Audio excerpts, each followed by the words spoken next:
Suponha que me diga o seguinte: ou devolvo seus livros em bom estado, ou lhe compro outros livros novos.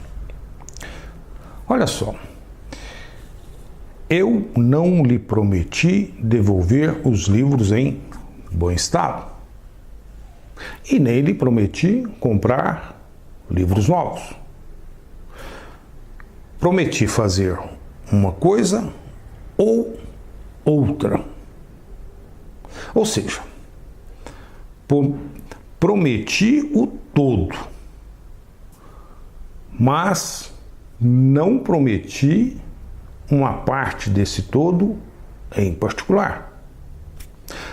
Estabeleci um compromisso com a veracidade do todo. Do todo, que é uma afirmação.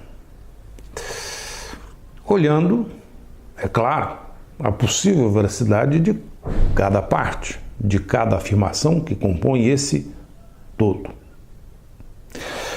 O que temos aqui é uma afirmação composta. Observe o que é isso, uma afirmação composta. Uma afirmação composta é uma afirmação constituída por outras afirmações, mas que tem de ser vista como uma única afirmação, como um todo. Olha, há várias formas, evidentemente, de obter afirmações compostas. Podemos, por exemplo, utilizar a palavra ou, a palavrinha ou. Nesse caso, temos uma afirmação composta que chamamos de disjunção. Disjunção. Observe essa palavra também, essa definição. Veja alguns exemplos de disjunções. Por exemplo, tem um lápis ou uma caneta. Ou algumas aves não voam, ou os pinguins não são aves. Vasco da Gama chegou à Índia em 1448 ou em 1499. Olha, portanto, uma disjunção é uma afirmação composta de duas ou mais afirmações que estão ligadas pela palavrinha ou. Isto é, uma disjunção é uma afirmação composta. E nesse caso, cada parte é o que chamamos de uma alternativa da disjunção. E é claro, podemos ter duas ou mais alternativas.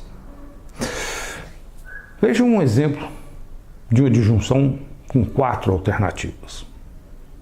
Tem um lápis, ou uma caneta, ou uma borracha, ou uma régua. Mas enfim, quando é que podemos dizer que tal afirmação é verdadeira? Olha, nesse caso, basta que uma das alternativas seja verdadeira. Se tem um lápis, então toda disjunção é verdadeira. Mas se tenho além do lápis, se tenho também uma caneta, então a disjunção também é verdadeira. Conclusão importante. Para que a disjunção seja verdadeira, basta que uma ou mais alternativa seja verdadeira. Além de tudo isso, olha, a disjunção é tão importante em lógica, na lógica formal e na argumentação lógica, que utilizamos um símbolo especial para representá-la. Usamos um símbolo que denominamos de conectivo. E nesse caso, da disjunção, usamos o conectivo lógico ou. Mas afinal, como é esse símbolo? Olha, vamos mostrar no esquema a seguir o que é esse símbolo, esse conectivo. E além disso, nesse esquema, apresentamos um resumo do que falamos a respeito da disjunção. Suponha que P representa essa proposição? Tenho um lápis. E que o símbolo que representa essa proposição? Tenho uma borracha. Nesses termos, P ou que representa essa proposição. Tenho um lápis ou uma borracha. E observe que aqui temos uma afirmação composta. De um lado uma alternativa, de outro lado outra alternativa. Ou seja, nessa disjunção, que é caracterizada pela palavrinha ou, temos alternativas. E cada uma das alternativas, nesse caso, são representadas por letras. A primeira é representada pela letra P e a segunda pela letra Q. Além disso,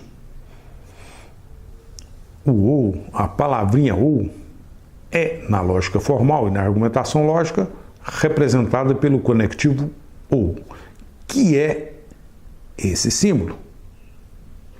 Temos aqui uma disjunção, expressa de uma maneira mais formal, usando o conectivo lógico, que representa o ou. Portanto, observe que essa afirmação composta é uma afirmação disjuntiva, porque nela temos uma disjunção. Construindo o que chamamos de tabela verdade, algo desse tipo aqui, o que fazemos? Colocamos aqui o símbolo P, o símbolo Q e em seguida a disjunção P ou Q, que nesse caso representa essa afirmação composta.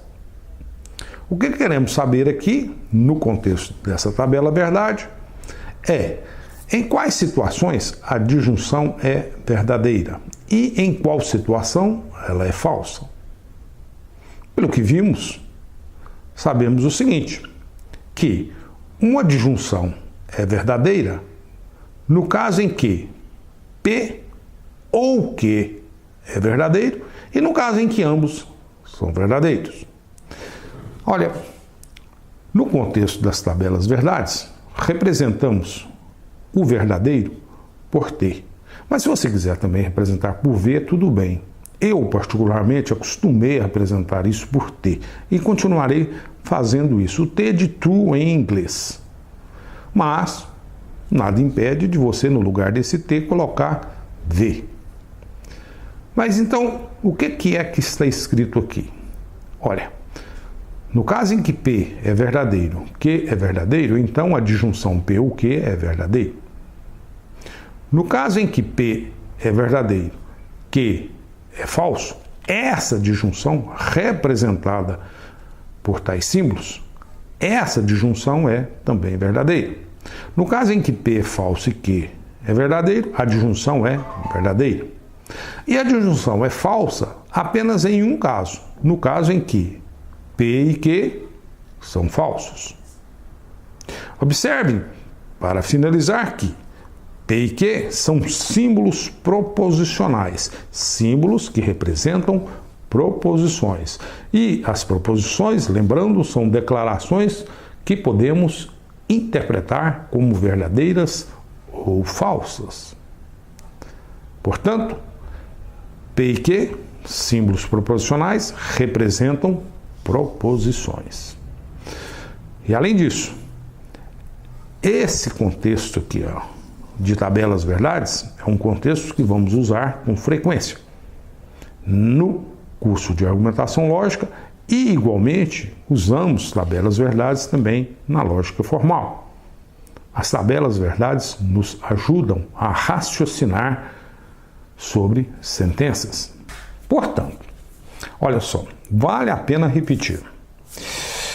Em geral, na lógica, utilizamos um símbolo especial para representar a palavrinha ou, a disjunção. Em outras palavras, usamos um símbolo que se chama conectivo para formar afirmações compostas que são as disjunções. Além disso, representamos as afirmações ou proposições por letras. E fazendo isso, é claro, as disjunções podem ser representadas de forma, digamos, bem mais concisa. Olha, observe que o que acabamos de fazer foi um trabalho de representação de afirmações compostas por símbolos especiais. Isso é bem frequente na lógica formal e também na argumentação lógica. Olha, por isso é que essas coisas são importantes. Consideramos representações que expressam, por exemplo, afirmações compostas de forma mais concisa. Ou seja, escrevemos menos e mesmo assim continuamos, digamos, falando bem.